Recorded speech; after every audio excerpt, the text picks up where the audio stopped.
मोदीगिरी बंद करो, बंद करो, मोदीगिरी बंद करो, बंद करो, बंद करो, लोकतंत्र का हत्या बंद करो, बंद करो, बंद करो, Modi Adani bye bye, Modi Adani bye bye, Modi Adani bye bye.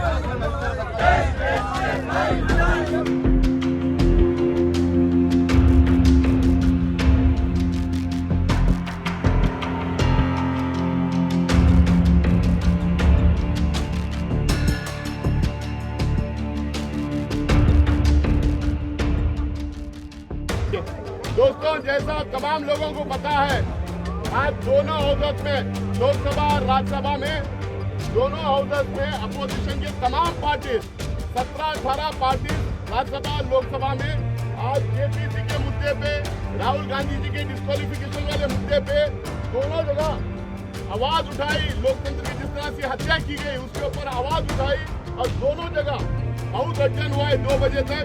और सारे पॉलिटिकल पार्टीज के एमपी, करीब 150-200 एमपी इकट्ठा होके काले कपड़े पहन के ब्लैक डेमोक्रेसी मनाते हुए, सारे लोग पैदल मार्च पहले गांधी प्रतिमा पे गए, वहाँ पे अपना प्रोटेस्ट रजिस्टर किए, फिर वहाँ से पैदल चल के यहाँ पे आए हैं। तमाम पार्टीज के लीडर, फ्लोर लीडर जो यहाँ मौजूद हैं, वो अपनी अपनी बात आपके सामने रखेंगे। सभी पार्टी के वरिष्ठ नेतागण और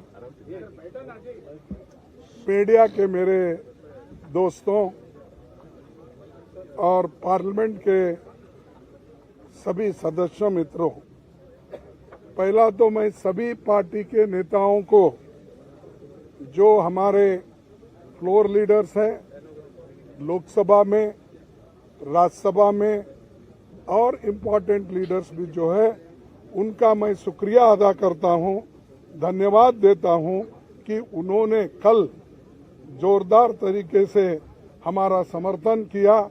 राहुल गांधी जी का जो डिफेमेशन केस में डिस्क्वालीफाई जो हमारे स्पीकर ने किया था, उसके बारे में डेमोक्रेसी की हालत देश में क्या है, किस ढंग से चल रही है, इसके लिए वो सभी पार्टी चिंतित है।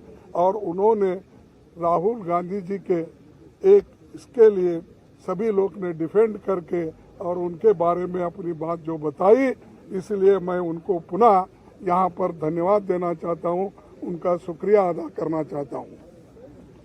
भाइयों, दूसरी चीज ये है कि आज हम काले कपड़े के ड्रेस में क्यों आए कि ये नहीं कि किसी को बताने के लिए नहीं, हम ये दिखाना चाहते हैं कि इस देश में डेमोक्रेसी को मोदी जी एक एक करके खत्म कर रहे हैं। एक तो पहले ऑटोनोमस बॉडीज को खत्म करते हुए आए, दूसरी तरह जो कानूनी तहत लोग चुनाव में जीत के आए, उनको डरा धमका के उन्होंने हर जगह अपनी सरकार बनाने में गए।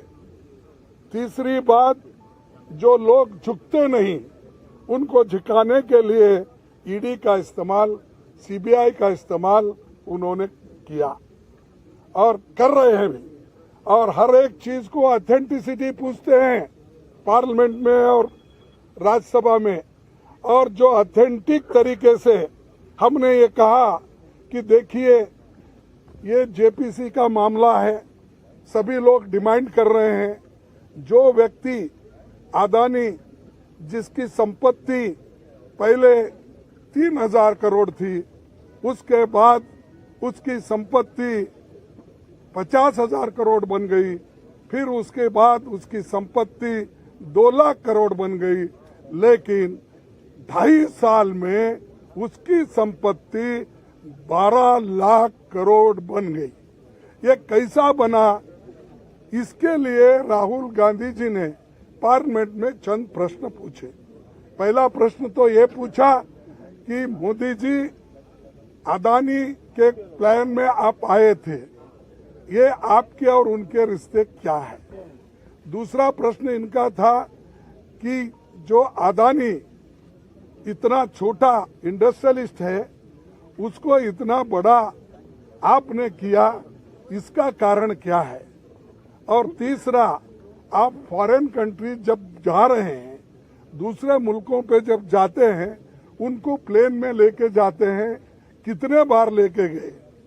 चौथा प्रश्न ये था कि आप जहाँ जहाँ जाते हो उसी वक्त वो भी वहाँ पर आके मिलते हैं, उसका कारण क्या है? और पांचवी बात ये है कि जब आप वहाँ पर जाते हैं, वहाँ के प्राइम मिनिस्टर्स, वहाँ के फॉरेन मिनिस्टर्स, वहाँ के कैपिटलिस्ट लोगों के साथ मिलवाते हो, ये क्या बात है? इन चीजों को आप उत्तर दे दो। और छोटे से समय पे एक आदमी इतना पैसा कमा सकता है, जब देश में 50% लोग अभी भी उनकी इनकम केवल गरीबी रेखा के नीचे है। लेकिन ऐसे बड़े लोगों का जो आज संपत्ति बढ़ रहा है, इतना फास्ट बढ़ रहा है, कोई पर कैपिटा इनकम दूसरों का उतना नहीं बढ़ रहा है। इसके लिए जो सवाल किए थे, उन सवालों का जवाब वो नहीं दे सके। और पूरे पार्टी के नेता लोग यहाँ पर जो जितने भी पार्टियां, हमारे 18 पार्टी आज आए हैं, एक भी पार्टी मिस नहीं हुआ। सभी मिलके यही मुद्दा पूछ रहे कि भाई आप ज्वाइंट पार्लियामेंट्री कमेटी बिठाओ, उसमें खुल के आएगा, सत्यता बाहर आएगी, रिकॉर्ड्स देखेंगे और रिकॉर्ड्स छानबीन करने के बाद जो चीज बाहर आएगी वो सबको मालूम होगा, ट्रांसपेरेंसी होगी। और आपको ये भी मालूम होगा कि हम जो ये डिमांड कर रहे हैं, ये डिमांड क्यों कर रहे हैं, ये भी लोगों को मालूम होगा। तो ये जो चीजें हैं, उनके फाइल भी जांच हो गई। और आप जेपीसी करने को क्यों डर रहे हो? आपका तो मेजॉरिटी है, 2/3 मेजॉरिटी है, बहुमत है। हम तो अल्पमत में हैं। और मेंबर्स जो बनेंगे ज्वाइंट पार्लियामेंट्री कमेटी के, वो तुम्हारे ज्यादा बनेंगे, बीजेपी के ज्यादा बनेंगे, या तुम्हारे दोस्तों को मिला के और ज्यादा हो जाएंगे। तो डर क्यों बात है? किस बात से डर रहे हो? इसका मतलब है कि दाल में कुछ काला है।